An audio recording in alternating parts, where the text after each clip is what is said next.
Sturmtiger, coupe transversale. Lorsqu'on conçoit des chars, de nombreux facteurs sont pris en compte avant que les idées sur papier ne deviennent réalité. Des facteurs comme la vitesse maximale, le blindage, l'efficacité énergétique, la facilité de production, ainsi que des considérations stratégiques et tactiques sont tous pris en compte avant leur engagement au front. Parfois cependant, les concepteurs mettent de côté la subtilité pour privilégier la puissance brute.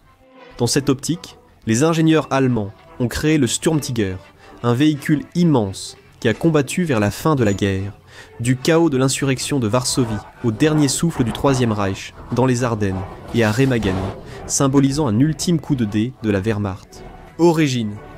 Le Sturmpanzer VI OSFE, également connu sous le nom de Sturmtiger, voit le jour en 1942. À cette époque, la Wehrmacht utilisait déjà le Sturmpanzer IV Brombeer, un Panzer IV dont la tourelle et le canon principal avaient été remplacés par un obusier de 15 cm. Le Brombeer était un véhicule efficace, mais en 1942, l'armée allemande s'était enlisée dans des combats urbains intenses, comme à Stalingrad, et il devenait évident qu'il fallait quelque chose de plus puissant. Le haut commandement allemand envisageait un grand véhicule lourdement blindé, capable de résister à tout ce qui pouvait lui être opposé en environnement urbain, et de détruire toute opposition par sa puissance de feu. La coque du Panzer IV était trop petite pour un tel projet, les concepteurs ont donc utilisé la coque beaucoup plus grande du char Tiger I. Une fois blindé et armé, le Sturmtiger était véritablement une création gigantesque. Dimension. Le Sturmtiger pesait 65 tonnes, soit 8 de plus que le Tiger dont il dérivait, ce qui en faisait l'un des véhicules chenillés les plus lourds du conflit. Il mesurait un peu moins de 6,30 mètres de long, 3,57 mètres de large et 2,85 mètres de haut. Le canon principal était court, et en raison de sa taille et de son positionnement, il ajoutait peu à la longueur totale du véhicule. Le blindage du Sturmtiger mesurait 15 cm à l'avant et présentait une inclinaison de 47 degrés, ce qui lui conférait une protection supplémentaire. Le blindage était plus fin sur les côtés et à l'arrière, avec 8,2 cm, et le toit faisait un peu moins de 5 cm. Le blindage du Sturmtiger était conçu pour les combats urbains, où les menaces à courte portée pouvaient venir de toutes directions. Le blindage épais et incliné pouvait encaisser la majorité des attaques ennemies.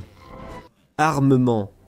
Le Sturmtiger, ou Tigre d'assaut, était conçu pour simplement écraser toute opposition.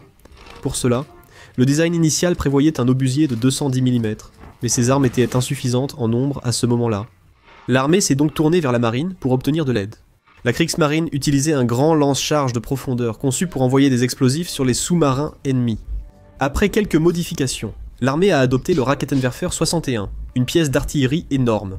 Avec un diamètre de 380 mm soit 15 pouces, l'obus était propulsé par un moteur fusée, ce qui permettait d'avoir un canon court, un peu plus de 1,5 m, sans sacrifier la portée ou la précision. Le Sturmtiger n'avait pas de tourelle, son canon principal était monté dans une superstructure fixe. L'obus existait en deux variantes, le modèle 4581 à haute explosion, destiné à éliminer cibles vivantes regroupées, contenait une charge de 125 kg d'explosifs. L'autre version, le modèle 4592, avait une charge creuse capable de percer environ 2,5 mètres de béton armé. Les deux types d'obus pesaient plus de 345 kg chacun, et avaient une portée pouvant atteindre 6000 mètres. Une grue spéciale à l'arrière du véhicule était nécessaire pour recharger le Sturmtiger, qui ne pouvait transporter que 14 obus, dont un dans le canon, et un sur le plateau de chargement. La pression immense générée par la charge initiale et le moteur fusée nécessitaient l'ajout de tubes de ventilation soudés au canon, pour évacuer les gaz et éviter d'endommager le tube.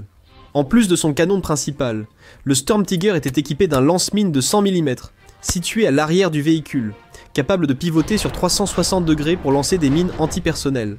Il possédait aussi une mitrailleuse MG-34 tirant des cartouches de 7,92 par 57 mm Mauser, montées à l'avant du véhicule. Moteur et performance.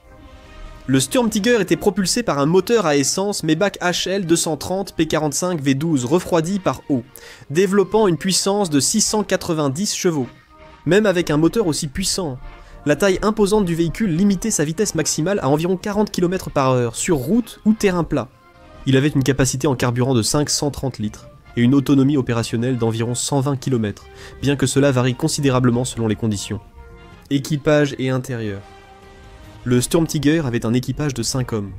Le conducteur se trouvait à l'avant gauche de la coque, l'opérateur radio qui servait aussi la mitrailleuse MG34 à l'avant droit, le commandant qui faisait également office de tireur, et 2 chargeurs indispensables pour manipuler les obus massifs du Sturmtiger. L'intérieur du Sturmtiger semble spacieux à première vue, mais à cause du plateau de chargement et de l'espace occupé par les obus, l'habitacle était exigu, et l'équipage devait se déplacer difficilement dans cet environnement claustrophobe. Production. En octobre 1943, le premier prototype du Sturmtiger fut présenté à Adolf Hitler, qui approuva le projet et lança sa production. Cependant, à ce stade de la guerre, l'Allemagne était sur la défensive et les coques de Tiger étaient nécessaires pour produire des chars classiques, ne pouvant donc pas être alloués à ce nouveau canon d'assaut. Ainsi, sur ordre personnel de Hitler, seules les coques de chars endommagées en cours de réparation furent utilisées pour le programme. La production ne commença réellement qu'en février 1944. En raison de ces limitations, l'industrie allemande ne put produire qu'un nombre très limité de Sturmtiger. Seuls 19 furent construits avant l'arrêt de la production en janvier 1945. Service au combat. Le Sturmtiger entra en service en 1944 et fut intégré dans 3 compagnies. Les Panzer Sturmörser Compagnen, ou compagnies de mortiers d'assaut blindés, numérotées 1000, 1001 et 1002. Ces unités devaient initialement compter 14 véhicules chacune, mais en raison de la production limitée, elles n'en possédaient que 4, répartis en 2 sections de 2 véhicules. Le Sturmtiger entra pour la première fois en action durant l'insurrection de Varsovie, où la compagnie 1000 fut déployée avec 2 véhicules et le prototype. C'est d'ailleurs la seule fois où le Sturmtiger fut utilisé dans son rôle prévu de combat urbain, en bombardant la ville. Bien que le Sturmtiger ait été développé à la suite de combats urbains intenses sur le front de l'Est, la majorité de son service se déroula sur le front de l'Ouest. Les Sturmtiger furent engagés lors de l'offensive des Ardennes, aussi connue sous le nom de bataille des Ardennes, la dernière grande offensive allemande de la guerre. Lorsque cette offensive échoua, les Allemands furent contraints de passer à la défensive, et les Sturmtiger, avec leur puissance de feu, furent utilisés pour ralentir l'avancée alliée. 7 Sturmtiger furent utilisés lors de la bataille pour le pont de Remagen, où ils connurent un succès limité. Ils étaient censés bombarder le pont, mais s'avérèrent bien trop imprécis pour cette mission. Il semblerait qu'un groupe de chars Sherman ait été mis hors de combat par un tir de l'énorme obus de 380 mm d'un Sturmtiger au cours de cette action, ce qui représente les seules destructions de chars par des chars réalisés par le Sturmtiger. Bien que cela soit difficile à confirmer avec certitude, ils jouèrent également un rôle dans la bataille de Reichwald en février et mars 1945 pour ralentir l'avancée alliée et couvrir la retraite allemande. Héritage. Globalement, le Sturmtiger eut un impact limité sur la guerre en raison de son faible nombre. La plupart des véhicules furent capturés et détruits par les Alliés. Sur les 19 produits, seuls 2 existent encore aujourd'hui. L'un se trouve au Deutsche Panzermuseum de Münster en Allemagne, l'autre au musée des blindés de Kubinka en Russie. Un troisième fut amené en Grande-Bretagne après la guerre pour des essais, puis ferraillé. Le canon principal, cependant, fut conservé et est aujourd'hui exposé au Tank Museum de Bovington en Angleterre. En résumé, le Sturmtiger joua un rôle très limité dans la guerre, ayant été produit trop tard et en trop faible nombre pour avoir un réel impact. Malgré cela, il représente concrètement les nombreux véhicules blindés surdimensionnés utilisés par la Wehrmacht pendant la Seconde Guerre mondiale.